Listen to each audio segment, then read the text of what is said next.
الحمد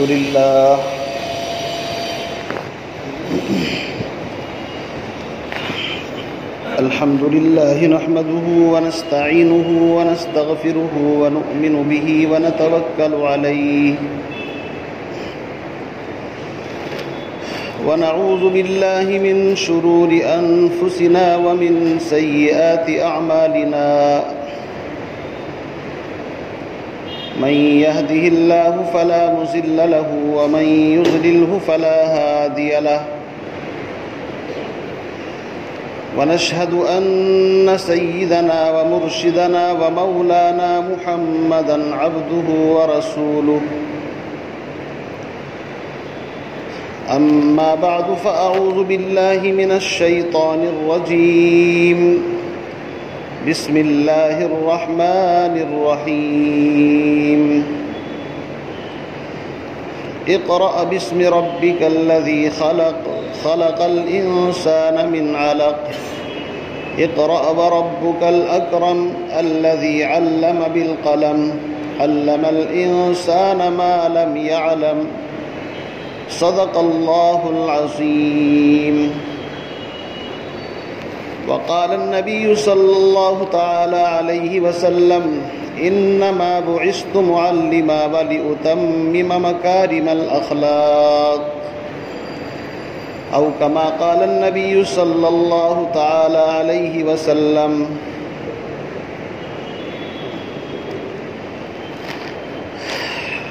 واجب الاحترام بزرگوں، دوستوں، بھائیوں،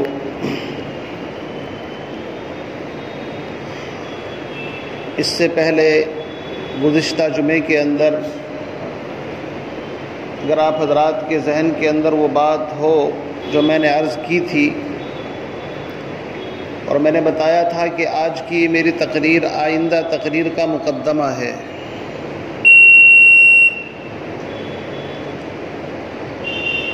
میں نے آپ حضرات کے سامنے جو بات عرض کی تھی اس کا خلاصہ یہ تھا کہ اللہ رب العزت نے اپنے پیغمبر تاجدار بطحہ محمد عربی صلی اللہ علیہ وسلم پر دین کو کامل اور مکمل کر دیا۔ الیوم اکملت لکم دینکم واتممت علیکم نعمتی ورضیت لکم الاسلام دینا۔ دین کے کامل اور مکمل ہونے کا اعلان اللہ کی طرف سے ہو چکا، اور اللہ رب العزت نے قرآن مقدس کے اندر یہ بھی اعلان کر دیا کہ ہمارے نزدیک دنیا کے اندر جتنے بھی ادیان ہیں، چاہے یہودیت ہو، نصرانیت ہو، مجوسیت ہو یا اور دیگر مذاہب ہوں، ان تمام مذاہب اور تمام دینوں کے اندر سب سے مقدس، سب سے عزیز، سب سے پیارا دین دین اسلام ہے۔ ان الدین عند اللہ الاسلام، اللہ کے نزدیک اگر کوئی دین ہے تو وہ دین اسلام ہے۔ اور قرآن مقدس کے اندر اللہ رب العزت نے یہ بھی اعلان کر دیا وَمَن يَبْتَغِ غَيْرَ الْإِسْلَامِ دِينًا فَلَن يُقْبَلَ مِنْهُ۔ اللہ کے یہاں دین اسلام کے علاوہ کسی اور دین کو قبول نہیں کیا جائے گا۔ ایک دین ہے، ایک مذہب ہے۔ مذہب الگ چیز ہے، دین الگ چیز ہے۔ میں نے مثال دی تھی کہ سر سے لے کر پیر تک انسان کی دونوں ٹانگیں، دونوں ہاتھ، دونوں آنکھیں، زبان، تمام اعضاء اپنی جگہ پر اگر صحیح سالم ہیں تو اس کو انسان کامل کہا جاتا ہے، اور اگر انسان کا کوئی جز کٹا ہوا ہے یا آنکھوں سے دکھائی نہیں دیتا یا کان موجود ہے لیکن سن نہیں سکتا، انسان تو ہے لیکن ناقص انسان ہے۔ اللہ کے نبی سرکار مدینہ محمد عربی صلی اللہ علیہ وسلم جس دین کو لے کر کے آئے ہیں، یہ دین اسی طرح جیسے انسان سر سے لے کر پیر تک اس کے تمام اعضاء صحیح اور سالم ہوں اور اپنی جگہ پر پورے طریقے سے مکمل ہوں، اس کو انسان کامل کہا جاتا ہے۔ اسی طرح آقائے نامدار محمد عربی صلی اللہ علیہ وسلم جس دین کو لے کر کے آئے ہیں وہ دین ہر طریقے سے کامل ہے، مکمل ہے، اس کے اندر کوئی چیز کہیں سے بھی داخل نہیں کی جا سکتی۔ لا یأتیہ الباطل من بین یدیہ ولا من خلفہ، اس دین کے اندر نہ کوئی چیز آگے سے آ سکتی ہے، نہ کوئی چیز پیچھے سے آ سکتی ہے۔ یہ دین بالکل مضبوط چار دیواری کے اندر جس طرح کوئی چیز بند ہو اور کامل اور مکمل ہو، سیف ریٹ ہو، اس طریقے سے یہ دین کامل اور مکمل ہے۔ انسان اس میں اپنی عقل سے، اپنے دماغ سے، اپنے کلچر سے، اپنی سوسائٹی سے، اپنے معاشرے سے کسی چیز کو داخل کرنے کی کوشش کرے گا فَلَن يُقْبَلَ مِنْهُ، وہ قبول نہیں کیا جائے گا۔ ہمارے سامنے ایک اتھارٹی ہے، ہمارے سامنے ایک میزان ہے، ایک ترازو ہے، ہمیں اس کی اندر تول کر کے دیکھنا پڑے گا کہ یہ اس معیار پر پورا اترتا ہے یا نہیں۔ اگر اترتا ہے تو قبول، اور اگر نہیں اترتا تو اس کو ردی کی ٹوکری میں پھینک دیا جائے گا۔ تو جس دین کے ہم ماننے والے ہیں اس دین کے اندر ساری چیزیں کامل اور مکمل ہیں۔ اور میں نے گزشتہ ہفتے آپ حضرات کے سامنے یہ بات بھی رکھی تھی کہ اللہ رب العزت کی جو یہ قرآن ہے، آخری کتاب، یہ انسانوں کے لیے دستور حیات ہے، منشور حیات۔ یہ صرف ثواب کی کتاب نہیں ہے کہ ایک حرف پڑھیں گے 10 نیکیاں کما لی، 3 حرف تلاوت کر لیے 30 نیکیاں مل گئیں، اس کے اوپر ثواب ملتا ہے، اجر ملتا ہے، اس سے کسی کو کوئی اعتراض نہیں ہے۔ سمجھنا یہ ہے کہ صرف یہ کتاب ثواب کے لیے نازل ہوئی تھی، اس کا مقصد کچھ اور بھی ہے۔ اور میں نے ایک دعویٰ بھی کیا تھا کہ میرا دعویٰ یہ ہے کہ یہ قرآن مقدس ایک ایسی کتاب ہے جس میں انسان کی زندگی کے ہر شعبہ حیات سے رہنمائی ملتی ہے۔ قرآن مقدس ایک ایسی عجیب کتاب ہے جو 1400 سال پہلے انسانوں کی رہنمائی کے لیے بھی نازل ہوا تھا، اور جو 1400 سال کے بعد انسان آئیں گے ان کی رہنمائی بھی اس کے اندر موجود، اور قیامت تک آنے والے جتنے انسان، جتنے افراد ہیں، تمام انسان اگر اپنے چیلنجز جو زمانے کے اندر چیلنج آتے ہیں اگر ان کا حل تلاش کرنا چاہے تو قرآن میں، نبی کی سیرت کے اندر، نبی کی سنت کے اندر، احادیث کے اندر ان کا حل موجود ہے۔ صرف تلاش کرنے والی آنکھیں ہونی چاہیے۔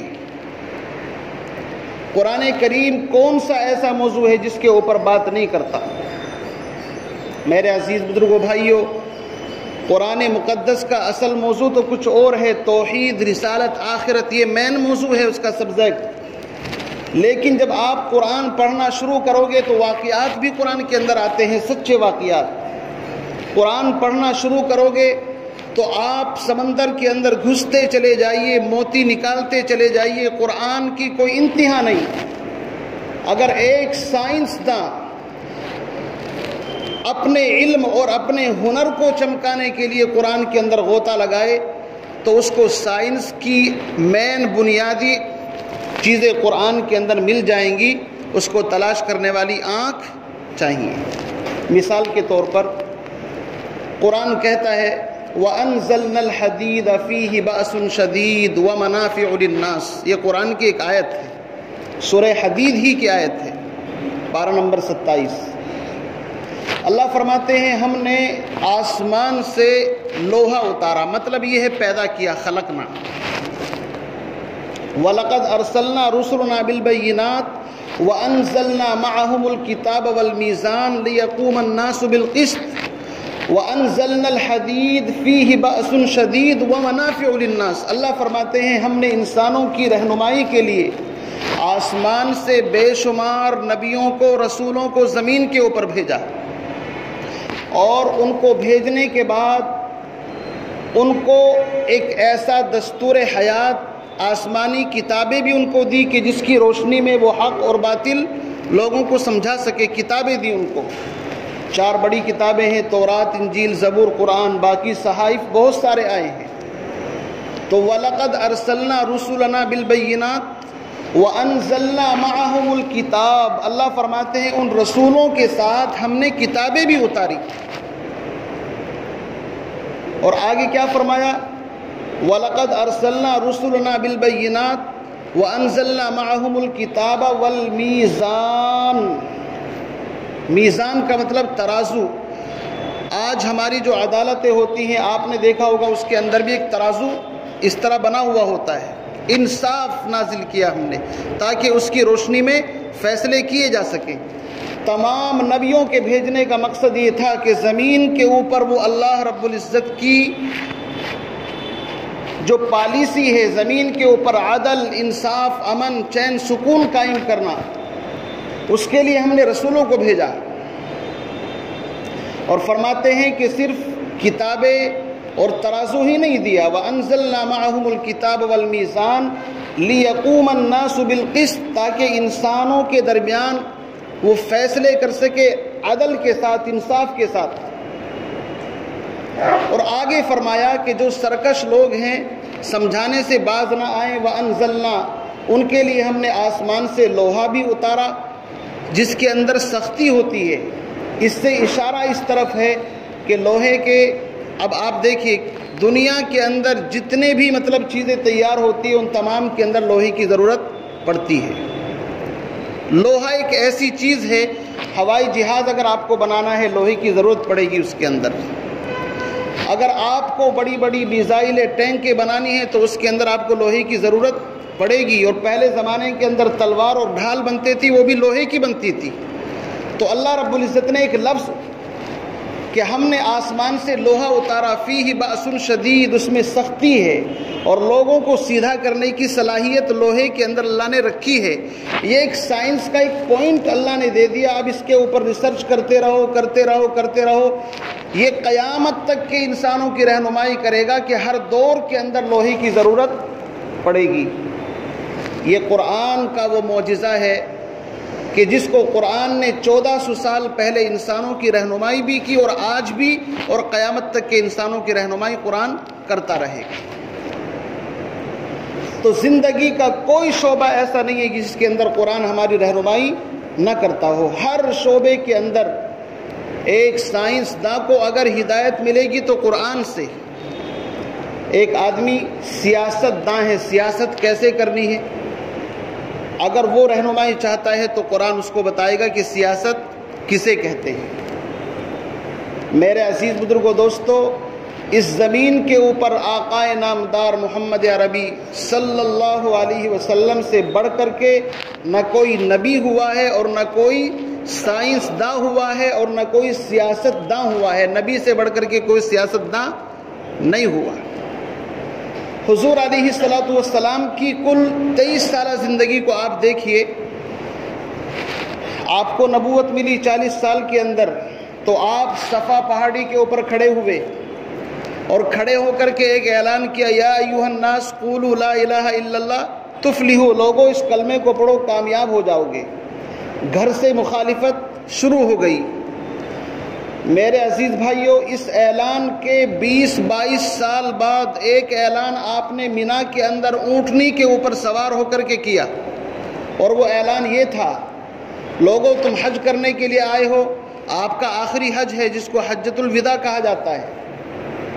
نبی علیہ السلام نے ایک اعلان کیا، تمام جاہلیت کی باتیں میں اپنے قدموں کے نیچے روند کر کے جا رہا ہوں۔ 20-22 سال کے عرصے کے اندر اتنا عظیم انقلاب کہ جب آپ نے اعلان کیا کوئی ماننے والا نہیں تھا، سب گالیاں دینے والے، لعن طعن کرنے والے، لیکن 13 سالہ مکی زندگی اور 10 سالہ مدنی زندگی، بلکہ ان زندگی کو 2 حصوں کے اندر، مکی زندگی اتنی تکلیف کی زندگی تھی کہ نبی کا بائیکاٹ تک کیا گیا، نبی کے صحابہ کو ڈبل ہجرتیں کرنے پر مجبور ہونا پڑا، یہاں تک کہ حضور علیہ السلام کو بھی ہجرت کرنی پڑی۔ اور یوں کہہ لیجئے کہ 10 سال تک آپ نے کسی کو ہاتھ اٹھانے کی اجازت نہیں دی کہ کسی پر ہاتھ نہیں اٹھایا جائے گا۔ وہ تو جب مدینہ کے اندر چلے گئے اور وہاں تک بھی ان لوگوں نے نبی کا اور آپ کے صحابہ کا پیچھا نہیں چھوڑا، اللہ کا قرآن نازل ہوا، اذن للذین یقاتلون بانہم ظلموا وان اللہ علی نصرہم لقدیر۔ جن لوگوں پر ظلم اور زیادتی کی حد کر دی گئی، اب اللہ کی طرف سے انہیں اجازت ہے کہ یہ بھی اپنے دفاع کے لیے ہتھیار اٹھا سکتے ہیں۔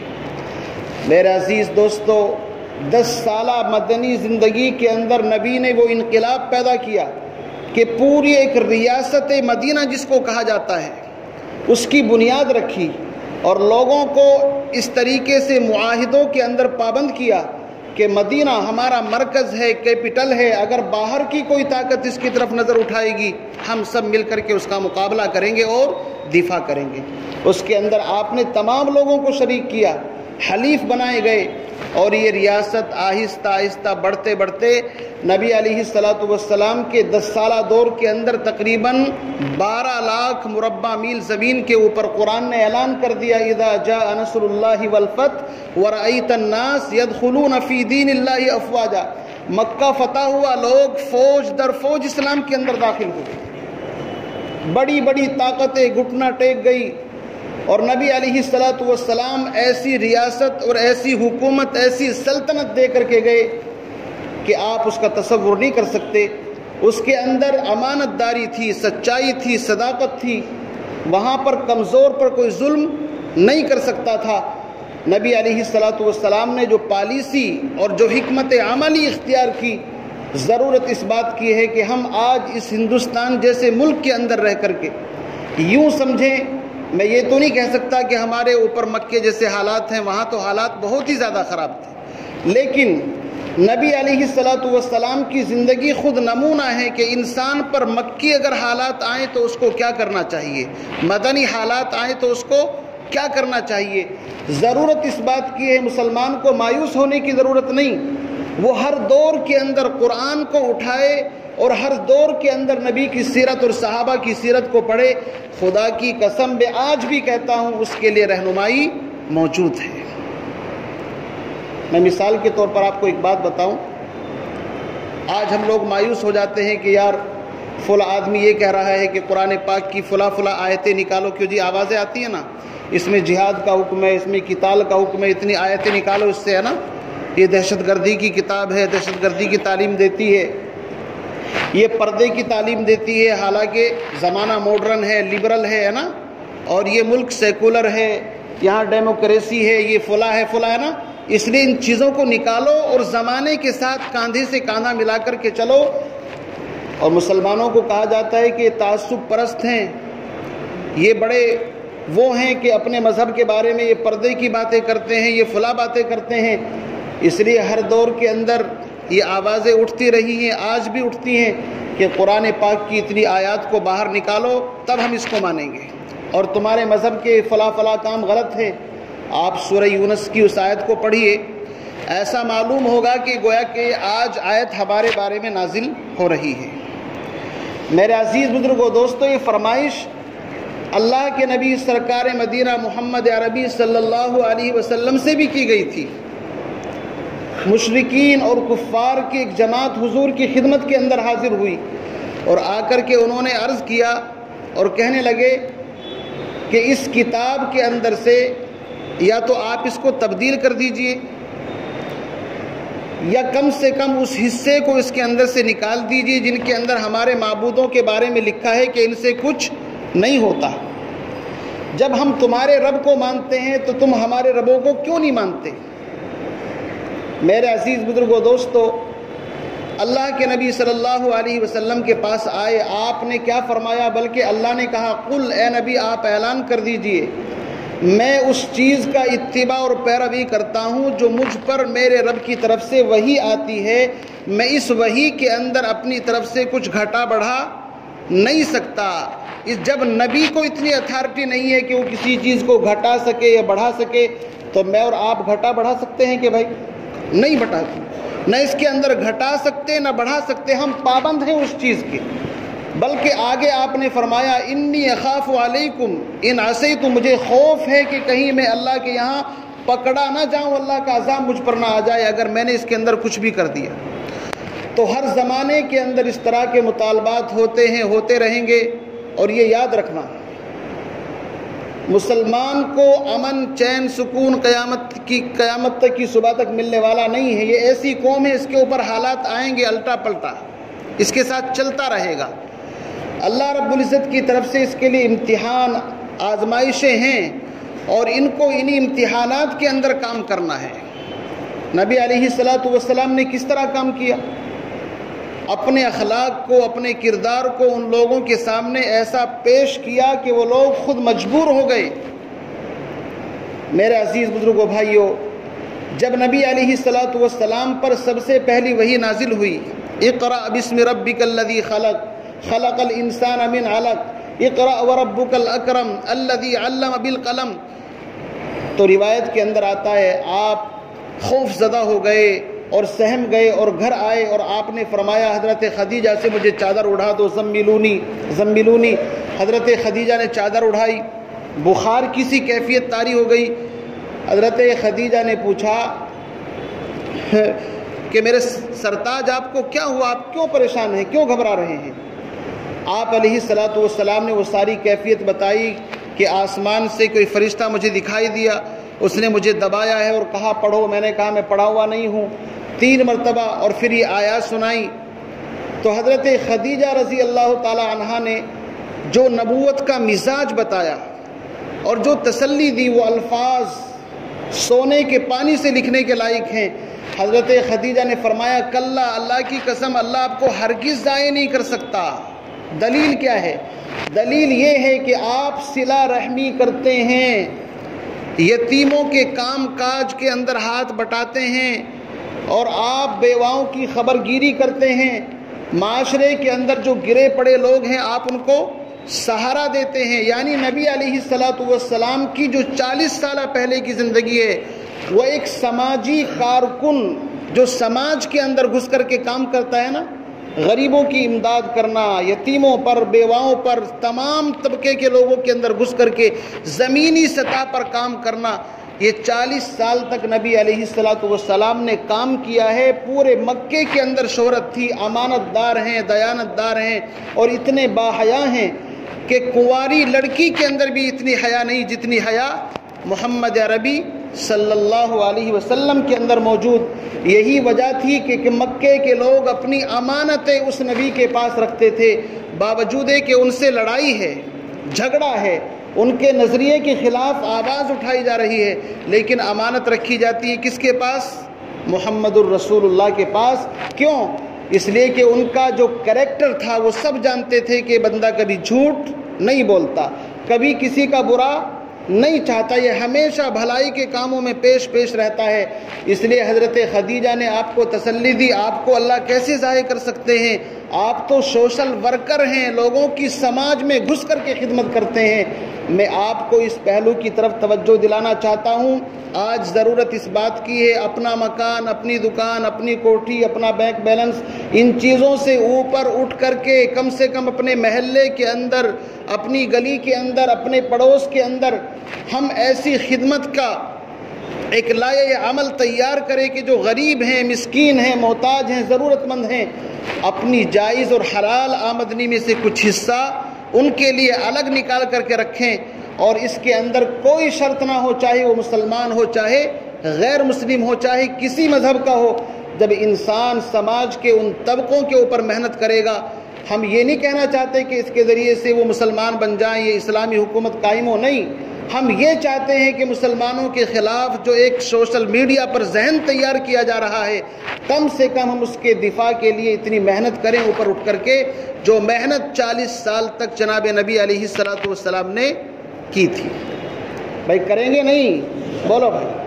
اپنے محلے کے اندر، اپنے علاقے کے اندر ایک لسٹ تیار ہونی چاہیے، یہ آدمی ہے، یہ بیوہ عورت ہے، صبح جاتی ہے، شام میں کہاں سے آتی ہے، اس کا خرچ کہاں سے پورا ہوتا ہے، یہ بچے یتیم ہیں، ان کا باپ فلاں وقت مر گیا تھا، ان بچوں کی تعلیم ایجوکیشن کا کوئی انتظام ہے یا نہیں ہے؟ بتاؤ، ہماری ذمہ داری ہے نہیں؟ یہ تو ہمارے نبی کی تعلیم ہے، اور اسی تعلیم کا اثر تھا کہ لوگ 10 سال کے عرصے کے اندر میرے بھائیوں اسلام کی طرف کھچ کر کے آئے۔ یہ وہ تعلیم تھی، یہ وہ کریکٹر تھا کہ نبی علیہ السلام کے بارے میں سورہ انفال پڑھیے، لیقتلوک، اس کو قتل کر ڈالو، اس کو قید کر ڈالو، اس کو جلا وطن کر ڈالو، ان کے پروگرام تھے، منصوبے تھے، اور نبی علیہ السلام کو قتل کرنے کے لیے وہ لوگ تیار ہوئے، لیکن اس کے باوجود ان کی امانتیں آپ کے پاس تھی۔ حضور علیہ السلام نے حضرت علی کو وہ امانتیں حوالے کی اور پوری لسٹ بتائی کہ تم ان مکے کے لوگوں کی امانتیں لوٹا کر کے تب ہجرت کر کے آنا۔ یہ مسلمان کا کریکٹر ہونا چاہیے۔ میرے بھائیوں، آج کمی اس بات کی ہے، کمی اصل میں عمل کی ہے۔ ہم سمجھتے کیوں نہیں؟ ہماری نمازیں غیر مسلموں کو فائدہ نہیں پہنچائیں گی، ہم مسجد میں کیا کرتے ہیں ان کو کیا پتا؟ ہماری نمازیں ہمارے لیے ہیں، ہمارے روزے ہمارے لیے ہیں، ہماری ساری عبادتیں ہمارے لیے ہیں۔ ہاں، حسن اخلاق، زمینی سطح پر کام کرنا، رفاہ عام، حسن اخلاق، حسن معاشرت، بھائی چارہ، ان کو کم سے کم اتنا احساس دلا دو کہ مسلمان اس ملک کے لیے اتنا ضروری ہے، ان کی اذان ہے تو اللہ کے عذاب سے ہم بچے ہوئے ہیں۔ ان کو احساس دلا دو کہ مسلمان زندہ دل قوم ہوتی ہے، یہ اپنے مال کا 40واں حصہ غریبوں پر خرچ کر کے اس ملک کی معاشی حالت کو سدھارتے ہیں۔ اللہ حفاظت فرمائے، کتنے مالدار ایسے ہیں جو اپنے مال کی صحیح زکوٰۃ نہیں دیتے۔ میرے بھائیوں، اسلام کے اندر زکوٰۃ کا نظام اسی لیے رکھا تھا، اور تاریخ بتاتی ہے کہ حضرت عمر ابن خطاب رضی اللہ تعالیٰ عنہ، انہوں نے ایسا نظام بنایا تھا بیت المال کا کہ پورے اسلامی ریاست کے اندر کسی کو بھیک مانگنے کی ضرورت ہی نہیں پڑتی تھی۔ حضرت عمر رضی اللہ تعالیٰ عنہ بازار میں نکلے، ایک آدمی کو دیکھا بھیک مانگ رہا ہے، فوراً ایک دم دماغ سٹک گیا، ہم نے اپنے نظام میں ایسی کون سی کمی چھوڑ دی جس کی وجہ سے اس کو بھیک مانگنے کی ضرورت پیش آ گئی؟ ہم نے کہاں جھول کر دیا اپنے نظام کے اندر؟ اللہ معاف فرمائے، یہاں رک کر کے ایک بات کہہ دوں، ایک ہوتا ہے قانون داں اور ایک ہوتا ہے قانون ساز، الگ الگ ہے۔ قانون داں کہتے ہیں قانون کے ماہر کو، جیسے کہ وکیل جو لا پڑھے ہوئے ہوتے ہیں وہ قانون داں ہوتے ہیں، قانون کے جاننے والے۔ اور قانون ساز کون ہوتے ہیں بھائی؟ قانون بنانے والے، جو اسمبلی کے اندر پہنچ کر کے، چاہے اس نے قانون کی کوئی کتاب نہ پڑھی ہو، آپ کی ووٹوں سے جیت کر کے ممبر آف پارلیمنٹ بن گیا، اب اس کو قانون بنانا ہے۔ جب قانون بنانے والا قانون داں نہیں ہوگا تو وہ قانون صحیح بنائے گا یا غلط؟ آپ ایمانداری کے ساتھ بتاؤ۔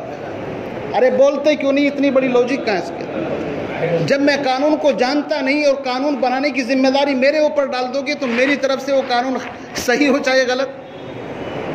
یہ نظام کے اندر تبدیلی کہاں سے آتی ہے؟ بہرحال اس کو تو میں اور آپ صحیح نہیں کر سکتے، نہ میرے اور آپ کے ہاتھ میں ہے، یہ تو ایک ملک کا دستور بن پڑا ہے۔ لیکن جناب رسول اکرم صلی اللہ علیہ وسلم کی پالیسی یہ تھی کہ قانون بنانے والا، اس کے سامنے ایک اتھارٹی ہے، اللہ کا قرآن، نبی کی سیرت، نبی کی احادیث، ان کی روشنی میں قانون کے ماہر قانون کو بناتے تھے۔ تو حضرت عمر بن خطاب رضی اللہ تعالیٰ عنہ یہ قانون داں بھی تھے اور قانون ساز بھی تھے۔ انہوں نے قانون بنایا کہ پورے ملک کے اندر کوئی بھیک مانگنے والا نظر نہیں آنا چاہیے، مسلمانوں کے مالداروں سے زکوٰۃ لی جائے اور مسلمانوں کے غریبوں کو تقسیم کی جائے۔ ایک آدمی کو جب زکوٰۃ اور بھیک مانگتے ہوئے دیکھا تو ظاہر بات ہے غصہ آنا ہے، بھئی ہمارے نظام میں کون سی خرابی آ گئی جو اس کو بھیک مانگنے کی ضرورت پڑی؟ دیکھا تو وہ ایک بوڑھا یہودی تھا، اس کو بلایا اور بلانے کے بعد پوچھا کہ آپ کو وظیفہ نہیں ملتا؟ اس نے کہا جی وظیفہ ملتا ہے۔ کیا آپ کے خرچ کے لیے پورا نہیں ہے؟ کہ جی خرچ پورا ہو جاتا ہے۔ پھر آپ بھی کیوں مانگ رہے ہو؟ اس نے کہا کہ خرچ میں کوئی دقت نہیں آتی، لیکن سال بھر میں جو جزیہ اور ٹیکس دینا پڑتا ہے حکومت کو، اسلام کا ایک طریقہ ہے کہ اگر غیر مسلم ایمان قبول نہ کرے تو اس پر زبردستی نہیں کی جائے گی، وہ تو مرضی کا مسئلہ ہے، کوئی ایمان قبول کرے نہ کرے، زبردستی نہیں ہے۔ لا اکراہ فی الدین، البتہ دین اسلام تمام دینوں پر غالب ہونے کے لیے آئے ہے۔ هو الذی ارسل رسولہ بالہدی ودین الحق لیظہرہ علی الدین کلہ، یہ دین غلبہ چاہتا ہے۔ اب اس غلبے کا مطلب یہ ہے کہ غیر مسلم اگر مسلمان ریاست کے اندر رہتا ہے تو وہ اپنی ماتحتی ظاہر کرنے کے لیے کچھ تھوڑا سا ٹیکس دیتا ہے، جس سے اسلام کی غلبیت ظاہر ہوتی ہے اور اس کا مغلوب ہونا پتہ چلتا ہے، اور اب اس کے جان مال کی، اس کے بچوں کی، تمام چیزوں کی ذمہ داری اسلامی حکومت کے اوپر ہوتی ہے، کوئی اس کی طرف آنکھ اٹھا کر کے نہیں دیکھ سکتا۔ تو مجھے جو سال میں ٹیکس دینا پڑتا ہے اس کے اندر تھوڑی کمی پڑ جاتی ہے، اس لیے میں مانگ رہا ہوں۔ آپ کے ساتھ حضرت عبد الرحمن ابن عوف، یہ کوئی صحابی تھے، آپ نے فوراً تاخیر نہیں کی، فوراً اپنے جو اراکین تھے شورا ان کا اجلاس طلب کیا اور فوراً ہنگامی مشورہ کر کے پاس کر دیا کہ جب یہ جوان ہوتے ہیں، ان کی کمائی ہم کو ملتی ہے، اب بڑھاپے کے اندر ان کو لوگوں کے سامنے ہاتھ پھیلانا پڑتا ہے، آج سے یہ قانون پاس کیا جاتا ہے کہ بوڑھے آدمی سے کوئی ٹیکس نہیں لیا جائے گا۔ یہ اسلام کا وہ بہترین نظام تھا جس سے میں اور آپ محروم ہو چکے، اور ہم تو چلو الحمدللہ پھر بھی ایسے ملک کے اندر رہتے ہیں جو جمہوری ملک ہے، یہاں پر سب کے قوانین بہرحال چاہے مسلمان ہو غیر مسلم سب کو آئین اور دستور کے اعتبار سے برابر ملے ہیں۔ افسوس تو ان ملکوں کے اوپر ہے جو اپنے آپ کو اسلام کا علم بردار کہتے ہیں، ان کے یہاں بھی وہ احکام نہیں ہے۔ بہرحال میں عرض یہ کر رہا تھا کہ اسلام کی پالیسی اور اسلام کا مزاج یہ ہے کہ ہم زمینی سطح پر کام کریں، اور خدا کی قسم ہمارے اس ملک سے بہتر دنیا کے اندر کوئی ملک اس کام کے لیے نہیں ہو سکتا، نہیں ہو سکتا۔ اللہ رب العزت نے آپ کو قدم قدم پر وہ موقع عطا فرمائے ہیں۔ آپ گھر سے باہر نکلیں، ایک طرف مسلمان کا مکان ہے، ایک طرف کرسچن کا ہے نا، ایک طرف سکھ کا ہے تو ایک طرف ہندو بھائی کا ہے۔ آپ کے لیے تو اتنا بہترین موقع ہے کہ اسلام کی مجسم آپ عملی شکل بنیں۔ وہ اسلام چاہیے جو اسلام 1400 سال پہلے تھا۔ میں نے آپ کو ایک مرتبہ ایک بات بتائی تھی، گلاسکو کے اندر ایک مرتبہ ایک اجلاس ہوا، اس کے اندر پادری بھی تھے، کچھ علماء بھی تھے۔ ایک عالم نے ایک پادری سے، عیسائی سے سوال کیا کہ تمہارے یہاں پر جو یہ مطلب عریانیت اور ننگا پن اور یہ تمام چیزیں بڑھتی جا رہی ہیں، اس کی روک تھام کے لیے تم نے کوئی قانون بنایا ہے؟ کیا ہے تمہارے پاس اس کی روک تھام کے لیے؟ تمہارے یہاں پر شراب عام ہو گئی اور لڑکیاں ڈانس کرتی ہیں اور ان کے کپڑے جسم سے اتر گئے، روزانہ دن بدن بڑھتا جا رہا ہے۔ تو اس عیسائی پادری نے کہا جناب ہمارے پاس کچھ نہیں ہے، ہم تو تمہاری طرف نگاہ اٹھائے دیکھ رہے ہیں، تمہارے پاس وہ قانون ہے کہ جس کے اندر ہر طرح کی روک تھام موجود ہے۔ لیکن پھر اس نے ایک سوال کیا، سوال اس عیسائی نے یہ کیا کہ ہمیں 3 طرح کا اسلام نظر آتا ہے۔ ایک اسلام تو وہ ہے جو ہمیں ہمارے ماں باپ دادا بتا کر کے گئے ہیں کہ مسلمان ایسے ہوتے ہیں، مسلمان ایسے ہوتے ہیں۔ ایک مسلمان ہمیں وہ نظر آتا ہے جو ہم کتابوں کے اندر پڑھتے ہیں، کتابوں میں پڑھتے ہیں عمر ابن عبدالعزیز ایسے تھے، حضرت عمر ایسے تھے، حضرت ابو بکر ایسے تھے، ان کے نبی ایسے تھے۔ ایک اسلام وہ نظر آتا ہے۔ تو اسلام کی 2 پکچر ہو گئی نا، ایک وہ جو ہمیں ہمارے باپ دادا بتا کر کے گئے، ایک وہ جو ہم کتابوں کے اندر پڑھتے ہیں تو بڑا اچھا لگتا ہے، اور تیسرا اسلام جب تمہاری زندگی کو دیکھتے ہیں تو تیسرے اسلام کی تصویر ہمارے سامنے نظر آتی ہے۔ پلیز یہ بتا دو کہ ان تینوں میں سے کون سا اسلام صحیح ہے اور کون سا قبول کرنا ہے؟ تو بتائیے کیا کریں گے آپ؟ نگاہ نیچی ہو جائیں گے نہیں ہو جائیں گی؟ میرے بھائیوں کمی اس بات کی ہے، ہم لمبے چوڑے دعوے کریں گے، واقعات سنائیں گے ان کی قربانیوں کے، اور ہماری زندگی اس سے بالکل خالی۔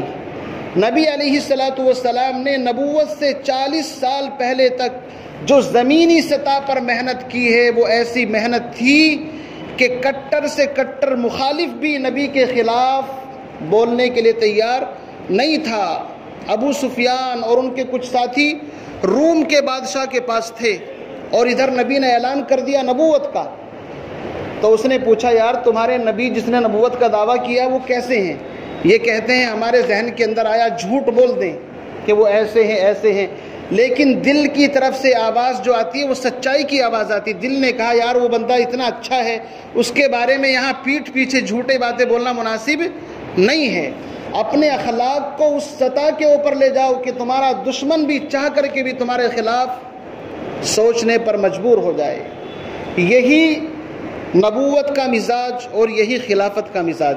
خلافت کس کو کہتے ہیں؟ نبی کے بعد جو خلیفہ بنے کون؟ سیدنا ابو بکر صدیق رضی اللہ تعالیٰ عنہ۔ نبوت کا مزاج میں نے کیا بتایا؟ حضرت خدیجہ نے کیا کہا؟ آپ صلہ رحمی کرتے ہیں، غریبوں کے ساتھ ہمدردی کرتے ہیں، آپ کو اللہ ضائع نہیں کرے گا۔ سیدنا ابو بکر صدیق رضی اللہ تعالیٰ عنہ ہجرت کرنے کے ارادے سے اپنا سامان وامان باندھ کر کے مکے سے باہر نکل گئے، اونٹ کے اوپر سامان۔ سامنے سے ایک پکا کافر مشرک جس کا نام ابن الدغنہ، وہ سامنے سے نظر آیا، حالانکہ وہ جانتا تھا کہ ہمارے نظریے کے خلاف یہ بندہ ہے۔ اس نے کہا ابو بکر کدھر کا ارادہ ہے؟ فرمایا بھائی مکے کے لوگوں نے جینا محال کر دیا، کیا کرے یار، تم اللہ کا نام نہیں لینے دیتے، کم سے کم کہیں جائیں گے سکون سے رہیں گے۔ اس نے کہا تم جیسا آدمی اگر مکے سے چلا گیا تو مکے میں بچے گا ہی کیا؟ بھائی جادو تو وہ نہ جو سر چڑھ کر کے بولے، وہ کافر کہہ رہا ہے ابو بکر اگر تم جیسا آدمی مکے سے چلا گیا تو پھر مکے کے اندر کوئی خیر باقی نہیں رہے گی۔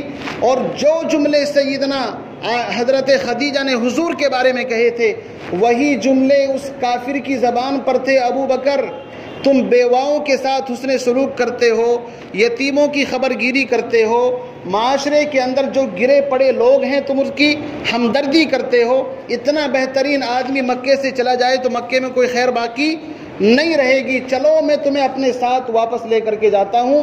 اور اس بات کو آپ نوٹ کر لیجئے، تاریخ نے لکھا ہے کہ وہ کافر ابو بکر صدیق کے اونٹ کو پکڑ کر کے واپس مکے کے اندر لایا۔ وہ کیا طاقت تھی؟ وہ اخلاق کی طاقت تھی۔ میرے بھائیوں، ہم اپنے مفادات کی چادر کو اتار کر کے پھینک دیں، ہم جو زندگی گزار رہے ہیں نا وہ اتنی تھرڈ کوالٹی کی زندگی، ہماری سوچ ہے میں میری بیوی بچے اور بس میرا گھر، اس سے اوپر ہمیں کچھ نہیں سوچنا ہے۔ یہ تو تھوڑا بہت ہم کچھ نکال رہے ہیں نا، تو اس لیے ڈر کی وجہ سے کہ اگر اللہ کے راستے میں کچھ نہ دیا تو کہیں آفت نہ آ جائے، اس کو ٹالنے کے لیے تھوڑا بہت کچھ نکال دیتے ہیں۔ اس سطح کا ایمان مطلوب ہے جس سطح کا ایمان ان صحابہ کرام کے پاس تھا۔ اللہ کے نبی صلی اللہ علیہ وسلم کی زندگی میرے اور آپ کے لیے آئیڈیل ہے، نمونہ ہے۔ ہم قرآن کی طرف متوجہ ہوں اور قرآن کو اس گہرائی کے ساتھ پڑھیں۔ قرآن نے ہر دور کے اندر ہر مرض کا علاج بتایا ہے۔ اس امت مسلمہ کو جتنے بھی چیلنج درپیش ہیں اور جتنے چیلنجز آئیں گے ان تمام سے نمٹنے کا حل قرآن کے اندر، نبی کی احادیث اور سیرت کے اندر موجود ہے۔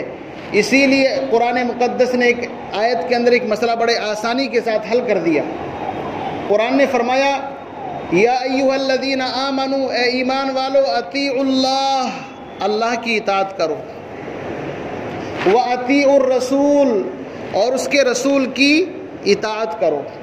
دو چیزیں، اطیعوا اللہ و اطیعوا الرسول۔ دوسرا ترجمہ، اللہ کی بات مانو، اللہ کے رسول کی بات مانو۔ سوال یہ ہے اللہ سے ہم بات کیسے کریں؟ اللہ سے بات کر نہیں سکتے، اس کے لیے وحی کا ہونا ضروری ہے، اور صاحب وحی دنیا سے چلے گئے۔ تو آگے اس کا حل فرمایا وَأُولِي الْأَمْرِ مِنْكُمْ، تم میں سے جو اولو الامر ہیں، معاملے کو سمجھانے کی، نپٹانے کی صلاحیت رکھتے ہیں۔ جیسے کہ میں نے ایک جملہ پہلے استعمال کیا تھا، جو قانون داں بھی ہوں اور قانون ساز بھی ہوں۔ وَأُولُو الْأَمْرِ مِنْكُمْ، ایسے نیک دل حاکموں کی اطاعت کرو جو اپنی رعایا کی صحیح طریقے سے خبر گیری کرنے والے ہیں۔ پہلے جملوں کے اندر اطیعوا کا لفظ ہے، لیکن تیسرے جملے کے اندر وَأَطِيعُوا أُولِي الْأَمْرِ نہیں ہے، بلکہ وَأُولِي الْأَمْرِ مِنْكُمْ ہے۔ علماء فرماتے ہیں کہ اللہ اور اس کے رسول جو اتھارٹی ہیں، تیسرے نمبر پر اولو الامر اتھارٹی اس وقت ہیں جبکہ وہ اللہ اور اس کے رسول کی اطاعت کر رہا ہو۔ اگر وہ خود اطاعت کر رہا ہے تو اس کی بات مانی جائے گی، اور اگر وہ خود اللہ اور رسول کی اطاعت نہیں کرتا تو اس کی بات نہیں مانی جائے گی، وہ کتنا بھی بڑا کیوں نہ ہو۔ حضرت ابو بکر صدیق رضی اللہ تعالیٰ عنہ کا جب خلیفہ بنایا گیا تو انہوں نے یہی کہا تھا کہ اگر میں اللہ اور اس کے رسول کے نقش قدم پر چلوں تو میری بات ماننا، ورنہ اطاعت کرنے کی ضرورت نہیں۔ حضرت عمر کو خلیفہ بنایا گیا تو انہوں نے بھی یہی اعلان کیا تھا اور لوگوں سے پوچھا تھا کہ اگر عمر صحیح راستے پر ہے تو اطاعت کرنا، اور اگر عمر سیدھے راستے سے اطیع اللہ اور اطیع الرسول سے ہٹ گیا تو ایک بڑے میاں کھڑے ہوئے کہ عمر تیری ہمت ہی نہیں ہے، ہم تجھ کو تلوار سے سیدھا کر دیں گے۔ یہ اطاعت تھی، یہ جذبہ تھا کہ ایک عام آدمی بھی بڑے سے بڑے آدمی کو سیدھا کرنے کی طاقت رکھتا تھا۔ حضرت عمر کا زمانہ ہے، ایک بوڑھی عورت نے آواز دے دی تو آپ راستے میں رک گئے۔ کسی صحابی نے پوچھا بوڑھی عورت ہے، آپ اس کے لیے اتنی دیر کھڑے ہو گئے؟ عمر نے کہا تم جانتے نہیں یہ کون عورت ہے؟ یہ وہ عورت ہے جس کی آواز کو اللہ نے عرش کے اوپر سنا۔ قد سمع اللہ قول التی تجادلک فی زوجہا، ایک عورت اپنے شوہر کا ایک معاملہ لے کر کے آئی تھی، حضرت ان کا نام کتابوں کے اندر لکھا حضرت خبیلہ بنت ثعلبہ، کچھ ایسا نام ان کا ہے۔ بہرحال اپنے شوہر کی شکایت لے کر کے آئی تو اللہ نے ان کی بات آسمانوں پر سنی، عمر زمین کے اوپر، ہمت نہیں رکھتا عمر۔ تو ایسے قائد، ایسے رہبر، ایسے رہنما موجود تھے۔